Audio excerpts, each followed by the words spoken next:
Hoje é o dia do filme final desse Revisitando Franquias, Deadpool. Entre acertos e erros, a gente tem um trabalho bem divertido até nesse filme aqui. Então, vamos deixar de enrolação, né? Vamos direto pro Revisitando Franquia, Deadpool 2.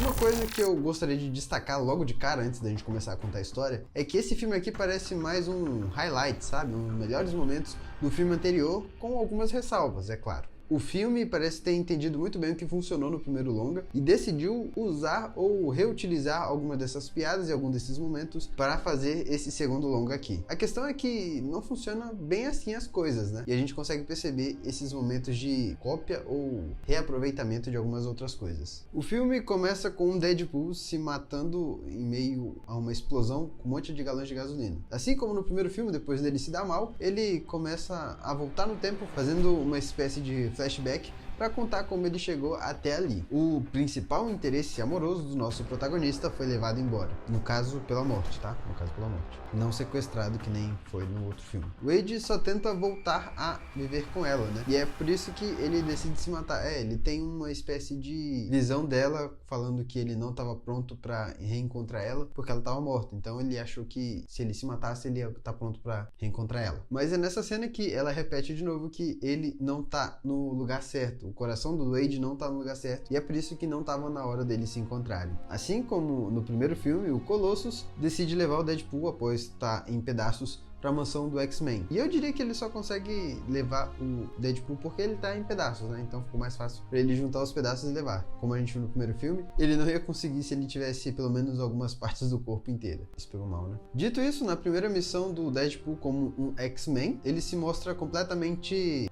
horrível para essa função. Ele acaba sendo preso e conhece um garotinho chamado Russell, que, no caso, foi o motivo da prisão dele. E esse garoto pode ser o que coloque o coração dele no lugar certo. Até porque o Wade e a própria Vanessa estavam pensando em ter um filho. A questão é que esse garoto, lá no futuro, iria se tornar um super vilão. E tinha um viajante do tempo que estava atrás desse garoto, tentando impedir com que ele se tornasse esse vilão. Você sabe, né?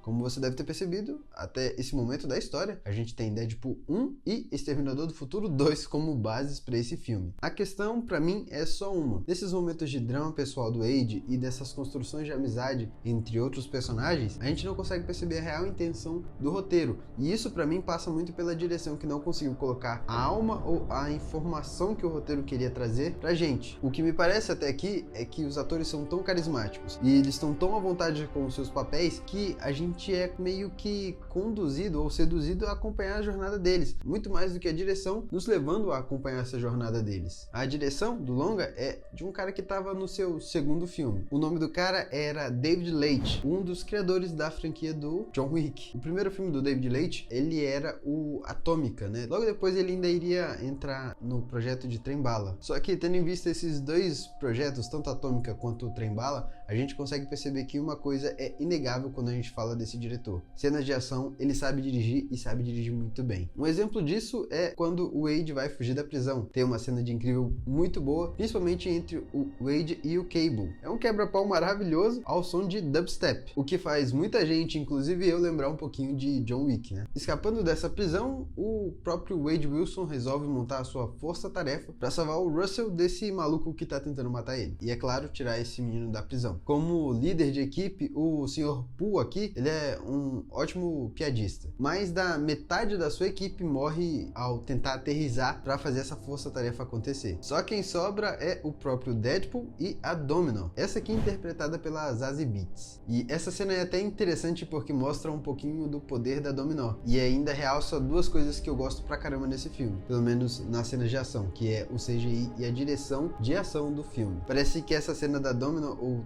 todas as outras cenas da Domino, são um pedaço de um quebra-cabeça que vai se encaixando perfeitamente para montar uma cena final muito boa, que é a dos poderes da Domino, como cada coisa vai se encaixando para chegar até ali. O garoto até poderia ser salvo, mas ele decide ir com o Fanático resolver alguns problemas pessoais dele. O Fanático, esse antes de ir embora com o Russell, decide partir ao meio. Ele quebra o Deadpool no meio, arranca o Deadpool no meio. E aí a gente volta para cenas inspiradas no primeiro filme, onde o Deadpool tinha uma mãozinha de criança, e aqui ele tem metade do corpo de uma criança de novo. Eu não diria que isso é ruim, mas eu diria que é uma falta de inspiração ou de criatividade para contar essa história do Deadpool e encontrar novos meios de fazer esse tipo de piada. Mas voltando ao filme, o Deadpool se alia ao Cable para salvar o Russell e tentar mudar a cabeça desse garoto antes que ele se torne um super vilão, que inclusive é o que vai acontecer se eles não conseguirem parar o que ele tá indo fazer agora. E aí a gente tem uma cena final muito bem dirigida. O filme ainda consegue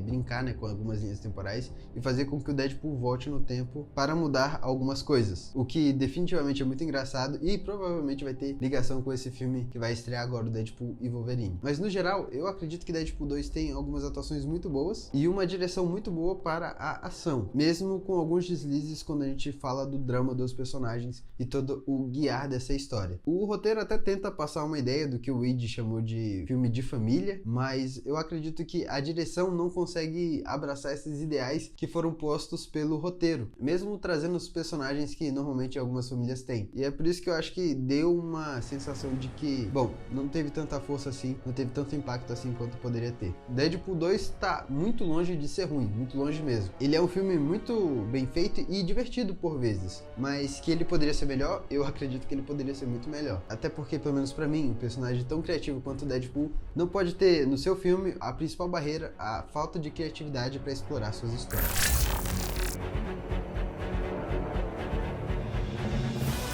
Esse foi mais um episódio e talvez o último desse Revisitando Franquias Deadpool com Deadpool 2. Eu vou deixar aqui embaixo as minhas redes sociais, meu Letterboxd, se você quiser seguir, e também o link para você acompanhar o trailer do Deadpool e Wolverine, ou ir no site do Pitacos do Leleco acompanhar essas e outras críticas. Tem críticas de série lá também. Então é isso, eu vou ficando por aqui e te espero no próximo vídeo, tá bom? Tchau, tchau. Desculpa minha voz, eu tô meio gripado, mas eu preciso gravar, né?